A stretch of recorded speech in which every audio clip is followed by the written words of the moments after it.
Eh bien, bonjour tout le monde, bienvenue sur la chaîne de la Dark Hat Security. Alors aujourd'hui, une petite vidéo explicative sur ce qu'est les Evocati et les PTU. Alors, qu'est-ce que c'est que ça encore? Eh bien, ce sont des pré-patchs, tout simplement. C'est la préparation d'un nouveau patch live. Donc vous avez trois catégories de patchs. Vous avez les patchs Evocati, les patchs PTU, accessibles au backer, et vous avez pour finir la live. Alors, ça se découpe comment? Au tout début, on va prendre des... Donc quand ils vont lancer un nouveau patch, avant de le lancer en live, en version live, donc jouable par tous ceux qui ont le jeu, ils vont demander à une équipe de joueurs triés sur le volet, qui normalement ne doivent pas communiquer sur le patch qu'ils sont en train de tester. Donc ils ont une clause de confidentialité à respecter, normalement, bien que pas mal de leaks prouvent le contraire, mais voilà. Et donc pendant un certain temps, ces gens, on va leur demander de faire telle ou telle chose sur ce pré-patch et de le tester. Alors des fois, ils vont le tester pendant une heure ou deux. On va leur dire, voilà, vous loguez dans une ville et vous allez jusqu'au spaceport et vous faites que ça. Vous claimez pas de vaisseau, voilà, vous faites que ça et vous nous rapportez tous les bugs que vous avez vus pendant que vous avez fait ça. Voilà. Et puis à un moment, ils vont commencer à évoluer, et puis à un moment, ils vont leur laisser une version plus ou moins jouable, et ils vont par exemple les laisser jouer toute une soirée, et puis les gars vont dire, ben, quand on a joué, on a remarqué qu'il y a ça qui n'allait pas, ça qui n'allait pas, et ainsi de suite. Et les développeurs vont donc agir en fonction de ce que les évocatifs vont leur dire, dans les grandes lignes, on va dire, quand il y a vraiment des bugs qui sont embêtants pour le jeu. Si c'est des petits bugs, il y a fort à parier que si EJ ne s'intéresse pas à ce bug-là, en disant bon, ben, ça n'empêche pas de jouer, on va s'en occuper quand on aura le temps. Voilà. Mais quand il y a vraiment un truc, un ascenseur, par exemple à Horizon, qui empêche de sortir des appartements ou des trucs comme ça, des trucs qui peuvent bloquer le jeu, là oui, ils interviennent. Ensuite, on a ce qu'on appelle les PTU avec les vagues.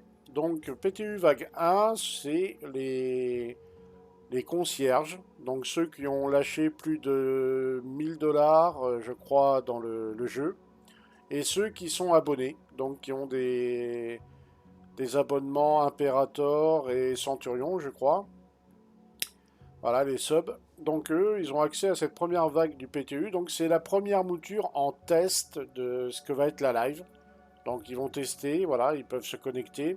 Et pendant ce PTU première vague, il peut y avoir plusieurs patchs correctifs qui vont être ajoutés. En général, il y en a un par jour, un ou un tous les 2 jours, c'est variable. Ensuite va arriver la vague 2. Donc c'est les joueurs qui sont pas forcément concierges, qui sont pas forcément abonnés, mais qui jouent beaucoup au jeu. Et on leur fait une petite faveur en disant, bah voilà, vous avez accès à la phase 2, à la vague 2. Donc là, ils vont jouer, voilà, ils vont pouvoir tester avec ceux de la première vague un peu l'état du patch test, quoi.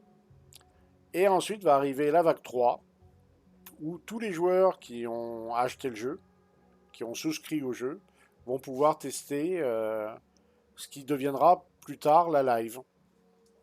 Donc voilà, et en fait ça permet à CIJ d'avoir des retours des backers, des joueurs, sur ce qu'ils vont sortir et voir s'il y a des grosses corrections, des choses à faire. Et une fois que tout ça a été fait, eh bien, on a accès à la live, donc la version finale du patch qui est jouable. Voilà.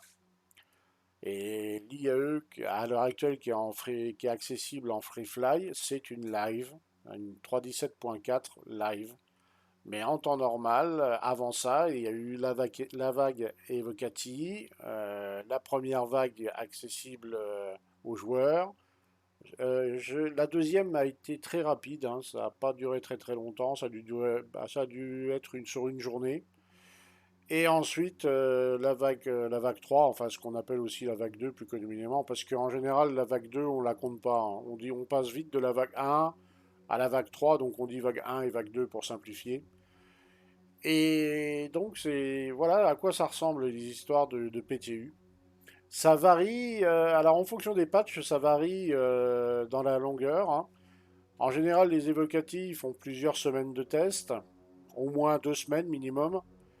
Ensuite, vous avez une grosse semaine qui est réservée à la vague 1, voire des fois 2 semaines. Ensuite, ouais, une journée ou deux pour la deuxième vague. Et puis la troisième vague, en général, ça dure une semaine. Et au bout d'une semaine, 15 jours, ça passe en live. Et donc la live, eh ben, elle est partie pour 3 mois, quoi. Voilà à quoi ça ressemble un peu l'histoire du PTU. Alors pour les PTU, il faut savoir que il faut télécharger le jeu une deuxième fois en gros. C'est une version, c'est une copie double du jeu. Donc vous avez le jeu qui fait dans les 75 gigas en gros, hein, un peu grosso merdo. Et ben vous rechargez le PTU qui est environ de la même taille, plus ou moins. Ça varie, des fois il est un peu plus gros, des fois il est un peu plus petit que la live. Donc en fait, au final, vous vous retrouvez avec 140 gigas si vous avez le jeu live et la PTU. Ça commence à prendre de la place sur un disque, hein.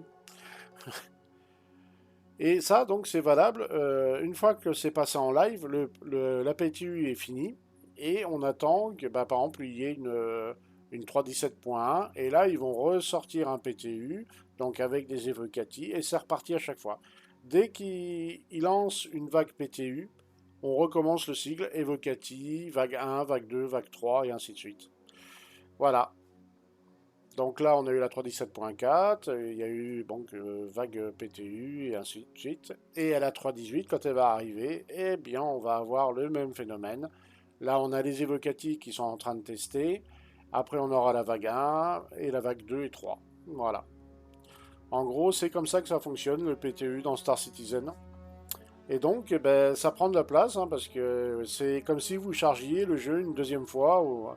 Donc sur un SSD, ceux qui ont des petits SSD, il faut compter aux alentours de 140-150 gigas d'espace total pour charger ces deux versions. Voilà. Alors pour ça, il faut aller dans les settings, sur votre compte RSI, vous allez dans les settings.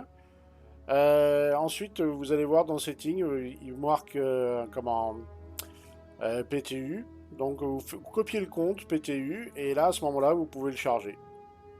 Il faut faire la modif dans votre setting. Tout simplement.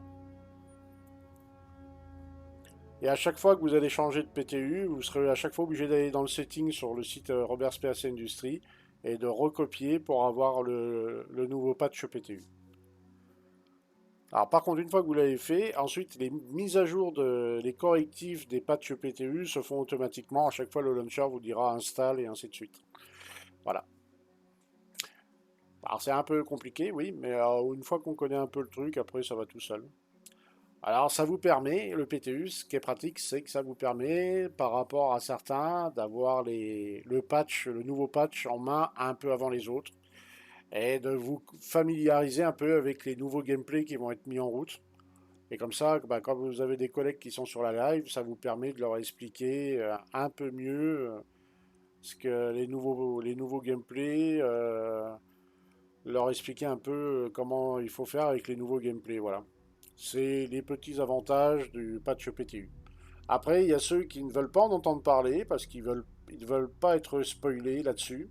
Moi, je connais beaucoup de gens qui ne veulent pas du tout regarder les PTU, ils veulent même pas regarder un stream, ils veulent rien voir du tout. Et ils disent, bah, on verra bien à la live. Voilà. C'est un point de vue qui se défend tout à fait, hein. Puis surtout, c'est aussi une bonne excuse pour pas remettre 70 Go sur un SSD aussi, hein. Voilà. Eh bien, je vous remercie. Je vous souhaite à tous une bonne journée ou éventuellement une bonne soirée. Et puis, on se dit à bientôt dans le verse. À ciao, ciao tout le monde.